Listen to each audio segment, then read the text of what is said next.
நான் சொன்ன மாதிரியே ட்ரெயின் வந்து பார்த்திங்கன்னா சென்ட்ரல் ட்ராக்கில் வந்துருக்குங்க. யோசிச்சு பாருங்கள் இவங்களாம் எப்படி ஏறுவாங்கன்னு.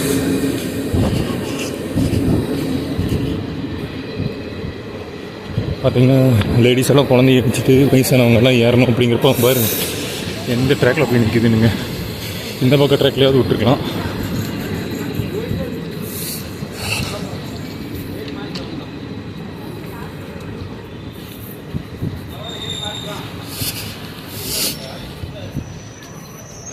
பாருங்கள் எவ்வளோ சிரமம் இருக்குன்னு மட்டும் பாருங்கள்.